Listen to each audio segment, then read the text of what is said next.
What an eventful day yesterday was for our family. But I'm not focusing on that.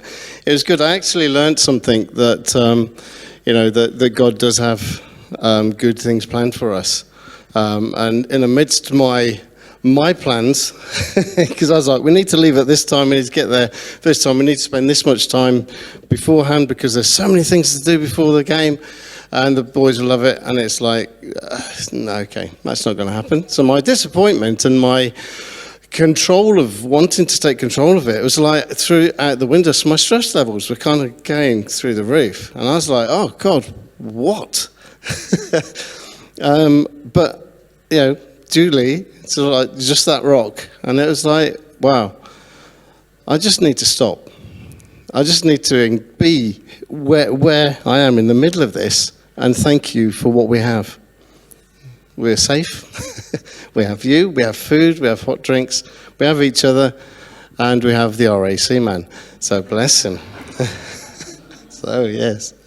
So, and actually it kind of ties in with a bit of what I wanted to say. Because there's about, a month, probably 2 months ago, I got this word that kind of settled in my brain, and it's a phrase, and I shared it with the home group a while ago, and it just hasn't gone away, and it ties in with some of the things we've heard, because recently we've had Paul and Paula Weston come to us on 10th of December this month, and she spoke about being free of fear and from being stuck emotionally, that we're pioneers, and that in obedience to Jesus, Peter left the boat.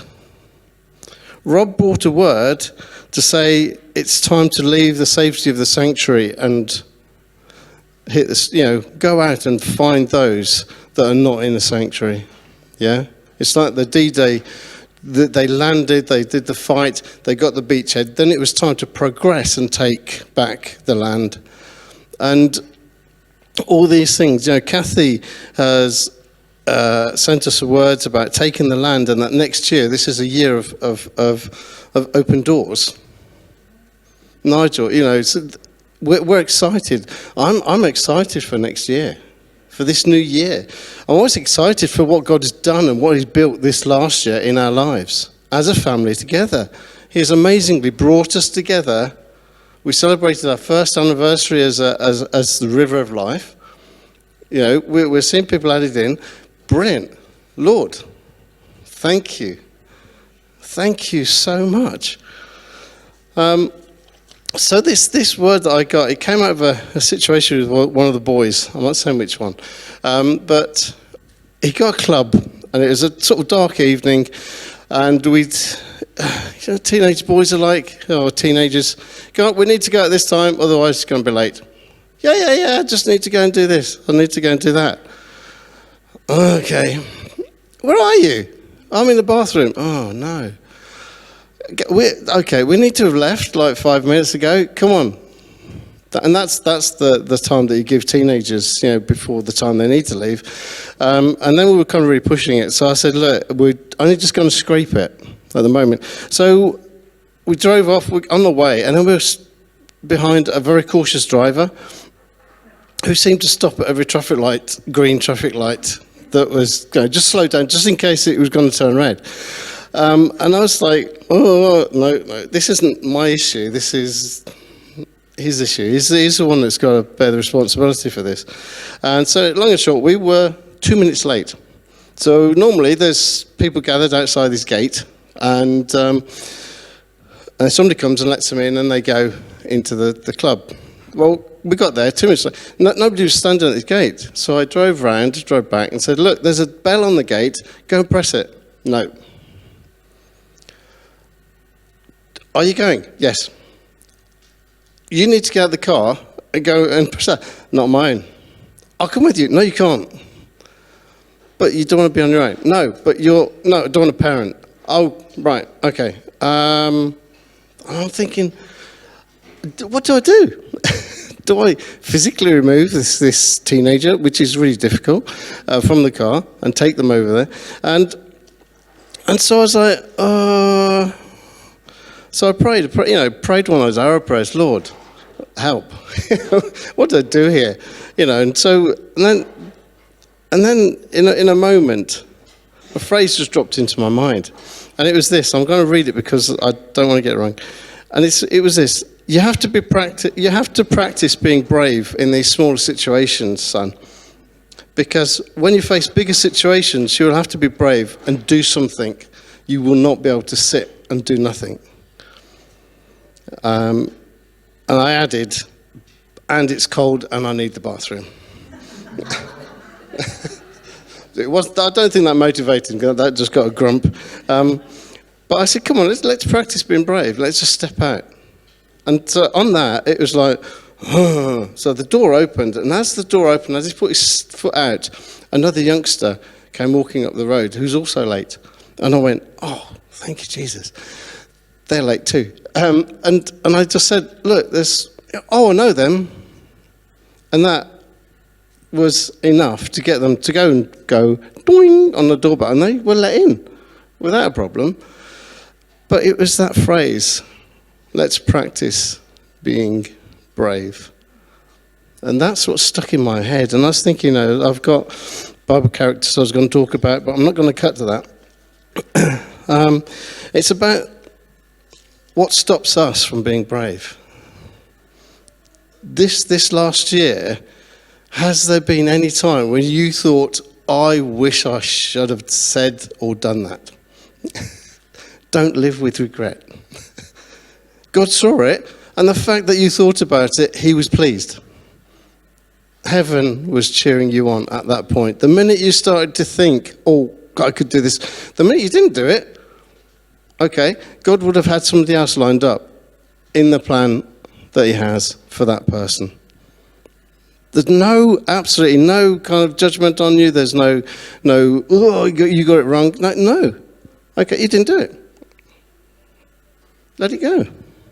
Yeah? Don't get held up on stuff that you didn't do. Because God is a redemptive God. And I felt this morning was, as we enter 2024, it's going to be a year when we're going to step out. We're going to be brave. But to be brave, like I've got to mention David. When he faced Goliath, it wasn't the first enemy he faced. It wasn't the first big situation he faced, was it? He was a shepherd. I don't think he ever dreamt of being king. Sitting with his sheep, practicing his slingshot.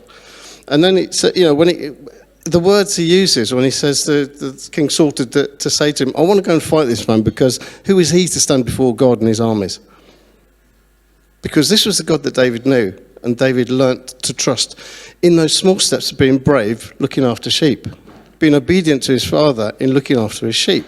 And he said, when the bear came, or when the lion came to take the sheep, I went after them and got the sheep back. I'm glad we don't have bears or lions in this country.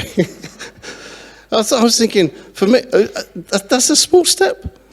Taking on a lion, and he said, and if the lion turned on me, then God gave him the strength to break it down. So he knew those smaller steps he'd taken were leading him to a greater thing. And if you want to kill giants, then the phrase is, find a giant killer to walk with. So if you want to operate in prophetic words or prophecy or discernment or a spiritual gift, evangelism, find somebody that's ahead of you. Find somebody that's killing giants already. And if your steps are little, that is absolutely brilliant. I believe kingdom is made of small steps. One step each day. Yeah? Big steps, I don't think they help. Kevin, could you put that slide up? Flossie shared a picture with us the other week. Which one's up the ladder? The one taking the small steps or the big steps? Because we can't even reach the first jolly rung. What's the point of having a ladder? Yeah? Take the small steps with God, those small steps of faith. He says to you, go and put 10p in that person's pocket. Go and do that. Next time he'll say, go and give him 50 quid. You'll have the faith and the trust that the amount of times you've given 10p, 50p, a pound. Do you know what I mean? Our joy is to bless people around us, to let them know the love of Jesus. And if it's by giving financially, if it's by giving words of encouragement, then start small, yeah? Now, I've got a list of things up there that came to me while I was kind of preparing. And I thought, to practice being brave, do not discount yourself. Your age, your social, your ethnic, economic background does not matter. If you're up here financially, if you're down here financially, doesn't matter to God. He can use you. You're young, you're old, you kind of think, oh, I'm past it. No, you're not. Because you can reach a group of people that the youngsters can't. Yeah? So, there are things to let go of. Before you can embrace something, you need to let go of something. And there's a list here that I felt God put onto my heart that I wanted us just to kind of consider. I'm going to get Mark to play some music in a minute. And what I wanted us to do is look at these different things. So have you been hurt? Have you been disappointed this year? Are you envious of somebody, something, or jealous? Is there unforgiveness? Is there blame? It was their fault. Or blame for yourself. Oh, I wish I hadn't done that. Put it down. Shame. Shame comes with blame. Step out of that shame. Performance. God doesn't want performance. He wants reality. He wants relationship. Self-doubt. We're not doing it on our own performance. We're doing it in His strength.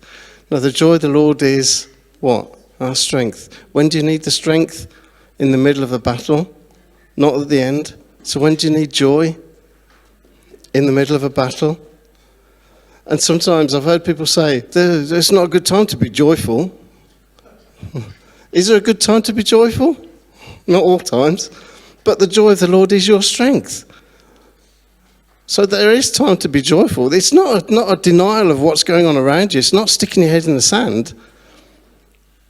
We have access to a joy that nobody can absolutely explain. I can't explain the joy of being stuck on the side of a stupid motorway because a stupid car broke down. But I had a joy inside of my heart, and we chose to tell jokes. We chose to be silly. We could have gone, and not come this morning because we were still stuck in that place. But no, get out of that. It's not about that. So, hopelessness. Don't partner with it. You see any of these things in your life, just turn around to them and say, I am not partnering with you. I know what the truth is. So, being in control. How does that go? When things go wrong, you blame yourself. You go into shame because it didn't go right. Yeah? Perfectionism, when it's not perfect. Nothing's perfect. And again, God is looking for progress, not perfection in our lives. What people think. What other people think? That hindered me for years. And when somebody said to me, it doesn't matter what other people think, the only person that matters to is God. What does God think? What other people think? Bless them. If they think I'm doing something wrong and they go and talk to somebody else about it, then they're not my friend. Their opinion is not valuable. If they have an opinion, they come and find me and they say, what do you think about this or that? Then I know they're a friend. Because they're there to build me up. They're there to help me correct things I get wrong. So what people think, comparison is another killer. Anxiety is a lifestyle. Constantly fear and worry about what's going to happen next. Is this going to be it? Is this going to be the day? I loved in Revelation, I love the fact that it says that there's a blessing for those who read this book. If reading Revelation or thinking about the book of Revelation brings you into a place of fear where you can't move and you're stuck, then stop, because it was meant to be a book that brings blessing. Okay? Come and find one of us to pray it through. And, we can talk it through. But if it brings you into the fear of God, there's a correct fear there. But there's an unhealthy fear as well. The unhealthy fear where you get stuck. That's not healthy. And if that brings you to that place, yet we're more in the end days than the disciples were. Yeah? So scarcity, acting like there's never enough. There's a spirit attached to that. It's called the orphan spirit. Where you've got a banquet laid out before you, and you see people kind of piling their plates as if there's not going to be any more, and running off and into a corner, then going back and grabbing some more before they finished. Have you seen that? And that's an orphan spirit. And we've had to deal with that. Because are you enough? Am I enough? God says you are. And in him he makes you complete. So to embrace courage, love, belonging, being enough, compassion, connection, authenticity, faith, hope, generosity, forgiveness, identity, and progress, not perfection, we have to let go of those other things. And what I want to do now is offer you the opportunity that 2023, all the stuff where we've got any of this stuff that we need to let go of, let's let go of it this morning. Yeah? And leadership team, those who kind of pray, some of you are comfortable with, get next to them and we will pray as you let go of the things that have held you back. Where you've got stuck in 23, don't let them get you. Let's get unstuck for 2024. Yeah? So let's go into 2024, because the words we have for 2024, there's an open door. There are open hearts that just need a seed dropped into, that need a word of encouragement just dropped into.